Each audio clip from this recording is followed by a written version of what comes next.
It's not songs of praise. This is in fact serious wine growing areas. And you know, if these monks, well, I don't mean these ones, but the ones that came before them centuries ago, hadn't settled here to tend the vines, Burgundy today would be a pretty dry place. Strangely enough, the old order of these Cistercian monks forbade them to drink the stuff. They were probably far too busy knocking the living daylights out of the Benedictine monks down the road. You know, the ones that make that nice liqueur.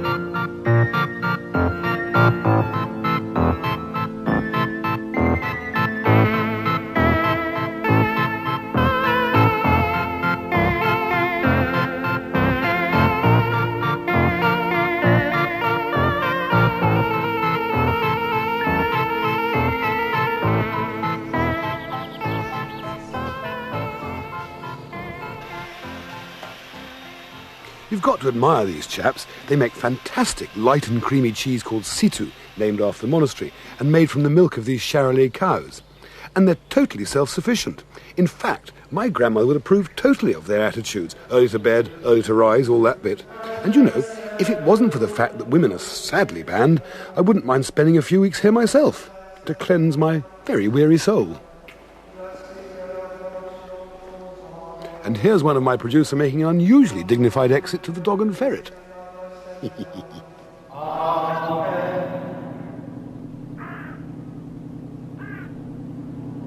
I thought the best way, initially at least, to see Burgundy was from a boat on the River Sone, which flows through this lush countryside. The Sone, by the way, is a very important river, and though not as wide as the Orinoco or as long as the Mississippi, the French are very proud of it. I forget how long it is. Anyway, this isn't a geography lesson. Oh look, there's my 900-foot floating kitchen going by.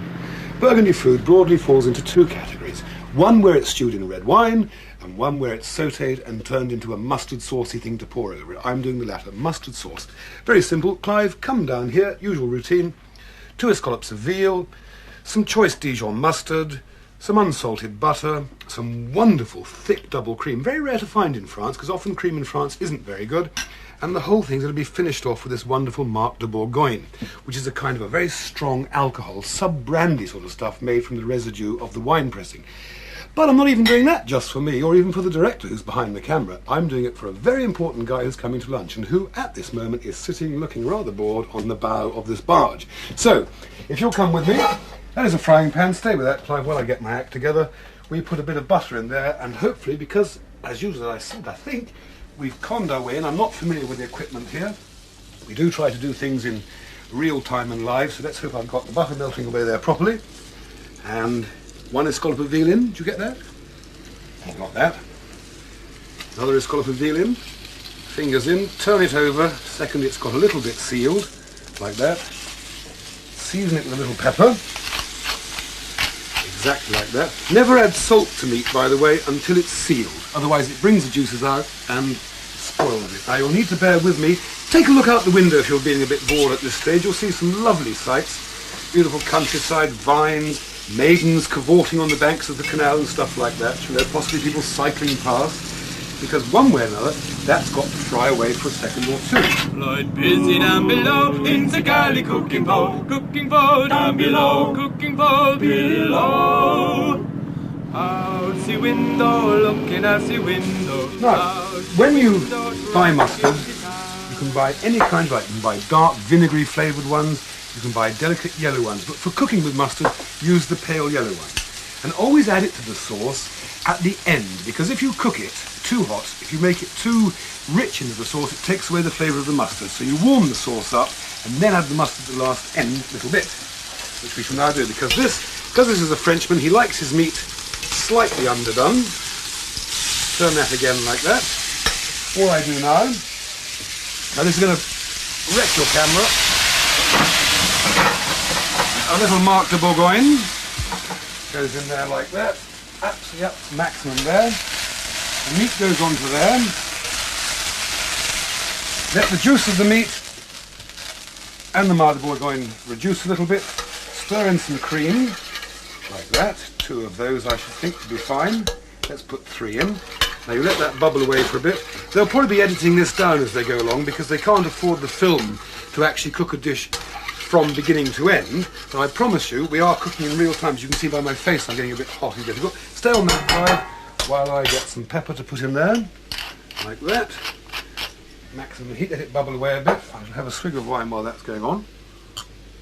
Another glass of Beaujolais. Thicken this excellent sauce with a bit of excellent French unsalted butter. And melt that in like that. All this is quite boring, this, but as I say, feel free to have a walk across the water, and that's lovely now. Then just a little bit of mustard, about that much. You can always look up one of these famous books, preferably one of mine, to see precisely how much you put in. That's it. It's glistening yellow. It's golden. It's mustard. It says Dijon. It says Burgundy. Pop it over there like that. Look at that simplicity itself. I tell you what. Last time I cooked on a boat, and you can barely see this one moving, it was a trawler in the gales off the southwest of England. Anyway, there we are.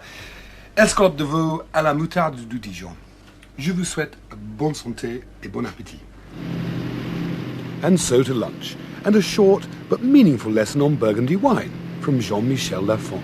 Those monks, when they have established their monastery, they have received a small piece of land, to produce their wines they needed for their mass. And when they arrived to the vineyards, when they arrived to the nature, they had a religious attitude, which is based, like any religious attitude, on respect.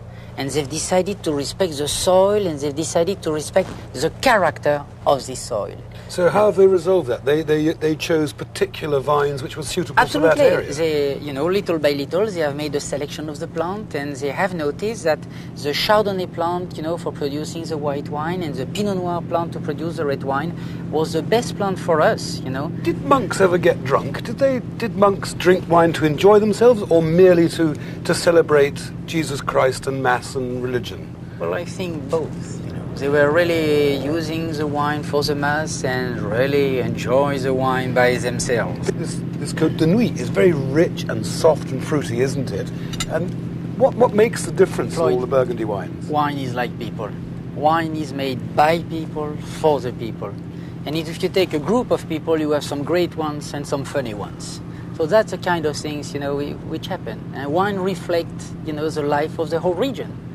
Fortunately, we have some people really produce, good stuff like this, pretty rich, giving a lot of aromas, and a wine as well, which looks nice. Yes. Because never forget that when you look at the wine, just one idea to remember: when you look at it, you must like it. If you don't like it when you see it, you will never enjoy it. So it's like a woman. Exactly.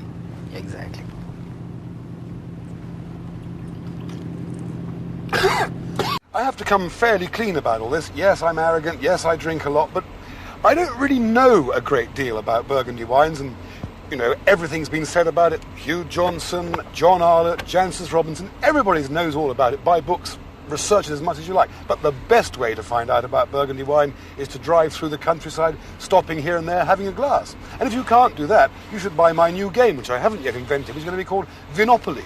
You see, you throw a 6, and every time you land on a little Appellation Contrôlée plot of land, you get a super glass of wine. Imagine the fun you could have in these cold British winter evenings with an array of saying, oh, what's this village here called? Missed it, never mind. Bottles of Maurice Saint-Denis, Alex Corton, Chambertin, arranged, warming gently in front of the hearth, throwing 6s, and drinking your way through a wonderful, wonderful part of France.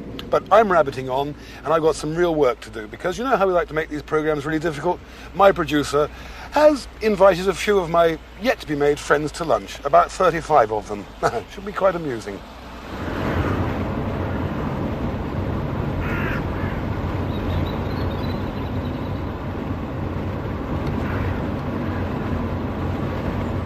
I'm going to cook them a coq au vin. This is coq au vin to Burgundy is what a Cornish pasty is to Cornwall. It is the national dish of this region. And I've had 2 or 3 while I've been here in 2-star restaurants, routier restaurants. Hasn't been all that good. So my avowed aim today is to make the best coq au vin there is. I was going to eat my hat. Anyway, Clive, come down. Let's look at the ingredients as we normally do. The most important thing, and look at this, my darlings, 35 lots of chicken. There are 70 pieces there, okay? And it's a free-range chicken raised by a farmer. We have some mushrooms, okay? Mushrooms, champignons de Paris, they're called. We have bay leaves and thyme, okay? Clyde, come on around a little bit if you will.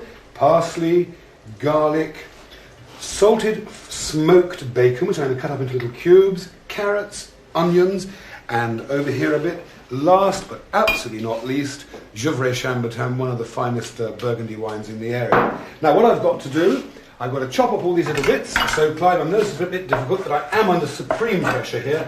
Chop things up like that into small cubes. I've got to chop up onions and things, but to help myself, I've done a bit of that already. Come over here and have a look into my pot. If I can take that off. Now look, you see I've chopped up the bits of bacon, carrots and onion already frying away in there. Quite happy about that? And they're nice and golden brown. Now I've got to dust these pieces of chicken into some flour like that, just a tiny bit. I have to put a little bit of salt on, like that. A little bit of pepper, you know how to do that, you're not really worried about that. And it goes into the pot, and hundreds of those go into the pot. Now, this is where I can't explain exactly what we're doing. I've also got to prepare an hors d'oeuvre for 35 people. You go for a walk around the fields, see how they're down there, picking the grapes and working up the appetite that's going to crucify me if I don't do it properly. So I'll see you back in a minute, okay? Every Chambertin is the name of the vine. Please understand, it's the best in the land. Grape of the vine will soon turn to wine, and we'll drink it, drink it. Food without some wine means the sun does not shine. But never mind, everything will be fine. We have a hunch that this little lunch will be very bon, très bon. We have a hunch that this little lunch will be very bon, très bon. So, I'm glad you enjoyed it, please. I hope you enjoyed that little romp around the wine fields. We've had every kind of disaster here. We've had a power cut. I've got half of the chicken, the coq au vin, cooking on the other side of the road. I'm going to just finish it off now with the last little drop of beautiful Gevrey Chambertin, the rich Burgundy wine that goes into this fabulous dish, coq au vin. Now, just if I may, to recap, there it is, doesn't it look nice? Just to recap, I fried the chicken with smoked bacon and mushrooms and onions and little pieces of carrot. I put it into this big casserole, then the electricity went, so I took half of the chicken across the other side of the road, carried on frying it over there, brought it back into this one, poured in the red wine, added bay leaves, thyme, salt, pepper, garlic, and Gevrey Chambertin, which is damn good. But these chaps are about to charge through the fields any moment now. Just one little point, by the way. I'm actually drinking a Kir here, and all of those of you who think a Kir is white Bourgogne aligoté with blackcurrant liqueur in can be wrong, because Gevrey Chambertin and blackcurrant liqueur is superb, and it is still called a Kir. It's 12 o'clock, and I'd had a dickens of a morning trying to get this coq au vin together, what with electricity cuts and all, and the first meal must be brilliant. So I thought I'd go in and give them a few words, if necessary, of excuse. Monsieur, dame, si je veux vous silencier pour un instant, je voudrais faire ta gueule là-bas, s'il vous plaît. Bon, excusez-moi. Je voudrais faire tous mes excuses pour ce repas dégueulasse. J'ai fait mes meilleurs efforts, mais nous avons un coupage d'électricité pendant le truc. Moi, je ne suis pas habitué de cuisiner pour 35 personnes. J'espère que dans votre petite enveloppe de paye, au fin de récolte, il sera un petit supplément pour vous payer de supporter ce merde que j'avais fait aujourd'hui. Mais je vous souhaite une bonne récolte et une bonne semaine ou 2 jours, je ne sais pas combien vous travaillez. Merci beaucoup.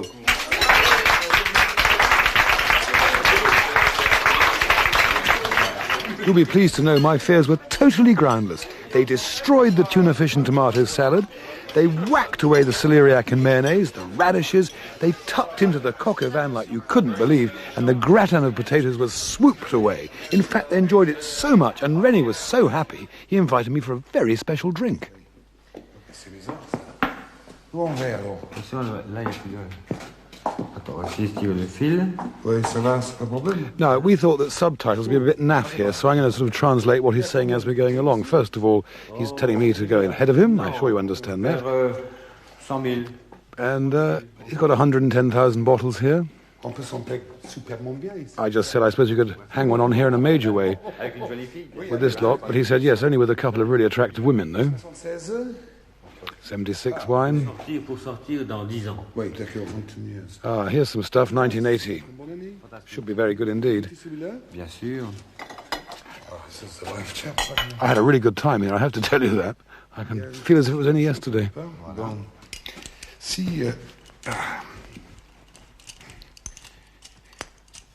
il doit être un peu frais, pas trop frais pour... Non, I'm asking him, you know, do you think it's a bit too cool to drink the wine this way? And he says, no, this business of heating wine up to room temperature is a bit of a nonsense, really. And in fact, had a good reason to exist in that way if you lived in a very, very cold chateau. But otherwise, it really spoils the wine to warm it. Donc on approchait la bouteille de la cheminée pour le faire chambrer en fin de compte. Et aujourd'hui, bon, souvent on a des pièces très très chaudes en fin de compte. Ouh. That was me saying, gosh, this is really good. Et la bon nez. Un très bon Et nez. trop chambré, ça c'est moins bon. Voilà. Yes, and if it's too warm, too chambrade, it just wouldn't be up to standard like that. Et vous expédiez ça par tout le monde, surtout en Amérique. Do you sell this around the place? Reagan a bu? Là, il y a 2 ans, Reagan a fait une réunion avec Mitterrand. Oui. Et ils ont servi au cours du repas une Cobalt moins de 80 De vous? de la maison Leclerc, René. Oh. Oui. There's something which is quite good. There's one thing that me and President Reagan have got in common is Gevrey Chambertin, made by René Leclerc, because when one of the French prime ministers went over for a little entente cordiale, the best way to do it was with his wine. I think it's quite amazing. Oui. This, then, is Dijon, not only the home of mustard, but the power base of dukes in former times, and now the stylish capital of the region. You know I'm a cheerful chap most of the time, but if you think in this next sequence that I'm a bit sort of grumpy, a bit off colour, well, you're jolly right. You see, I've got to cook for about 15 brilliant chefs in this luxury hotel, and I'm petrified. Okay, what we've got here, I mean, a bit of a problem, actually, because the meal's been brought forward by an hour and there's about 15 chefs of very high denomination waiting outside there. And I'm trying to make a cream sauce to go with this ham, which won't be cooked in time, so it's been a bit of a nightmare. But I've reduced some shallots and juniper berries in vinegar, and I added those to some flour and butter, which I melted together, and some veal stock, and now I've got to whack in a bottle of white wine into here, and let that simmer away for quite a while till it thickens and becomes a rather special sauce. I'm going to shift it onto a higher gas. Another sauce I've got to make, which is worrying the chefs here, is using wonderful Gevrey Chambertin to reduce that to almost nothing, because that's going to go over my fillets of fish, which hopefully I will cook in the fullness of time. But the man from the tourist office who organised this little party has said, do you mind bringing the meal forward until 4 o'clock? And I won't be ready till 5. It's a bit frightening, quite genuinely, a little bit worried. They're sort of gathering round in their dark suits and tinted glasses like vultures sitting on a telegraph wire, and I'm on a long freeway. I was so busy cooking, I didn't have time or the courage to go into the dining room, but if I'd known this lot were there, I wouldn't have carried on. At least that's all right. That's the special piquant sauce that's going with the slices of ham, which might be raw. And that's that wine that cost nearly £20 a bottle, just evaporating away into nothing, to make a sauce which is going to be fresh perch, fillets of fresh perch, you see, in a red wine sauce which I've just invented. And I don't even know if it's going to work. But if it does, it'll be absolutely brilliant, I can assure you. If it doesn't, then I'm going home to mother.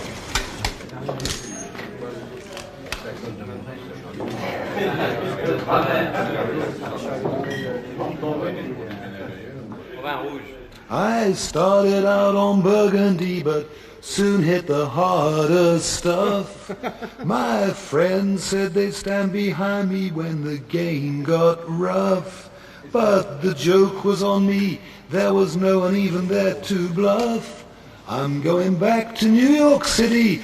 I do believe I've had enough. And these guys just keep walking in, dipping their fingers in, and they say nothing, you know.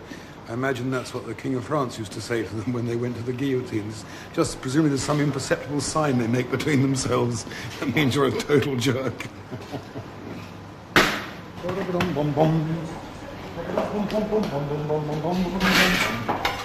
Can you get me a small ladle from up there, anybody?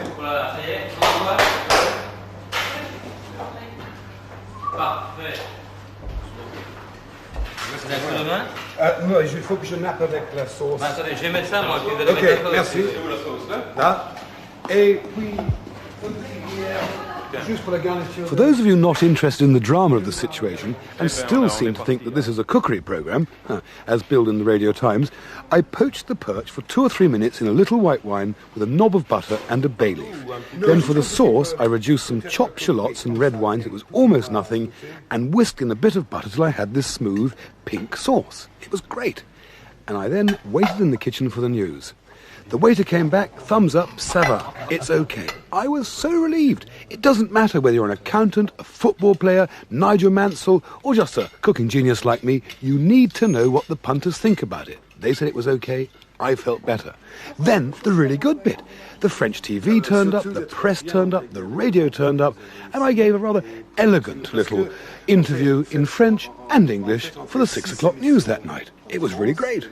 So what is the verdict? How do they feel? And what do they think of this wonderful meal? Tell me, what do they say? Could it be the talent? As they taste this fine cooking, I cry, encore.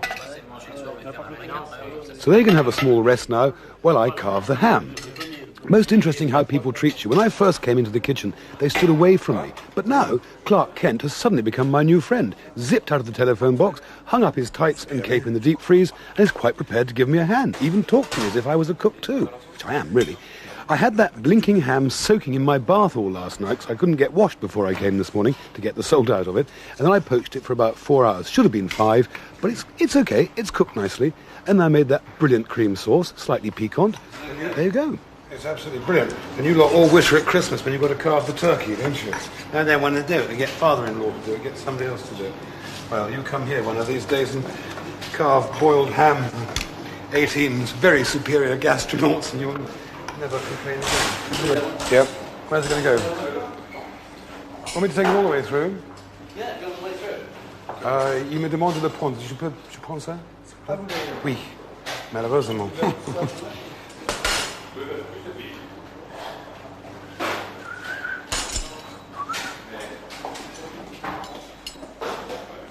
Highly amusing, isn't it? Look at this song.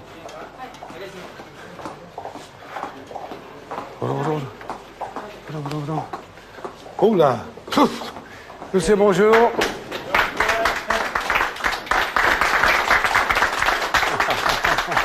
This is incredible. I mean, Take 6 Cooks, any television programme in Britain cannot top this, I bet you. Look at them. 17 of France's best chefs, and particularly from the area of Dijon. Quite incredible. Mais je regrette tellement de vous faire attendre comme... Mais je n'ai pas pensé que le jambon prend si tant que 4 heures de cuire, etc. Voilà. Et je commence à vous servir juste un petit morceau. To see these great chefs, and there is one here with the Légion d'honneur, tucking happily into this very lusty meal, confirms my belief that the best dishes are the traditional ones. And that's what Burgundy cooking is all about. Because it's firmly based in the rich and sophisticated background that no one would dare to muck about with it, despite modern trends. And now, it's prize-giving time. Merci, monsieur. I don't really want to put it on because it's got all the signatures of some, as I said, some of the best chefs of France are in there, and certainly the best chefs of Dijon. But just for once, I'll show off for a second. La la la la la la la la la. La la la la la la la la la la la la la la.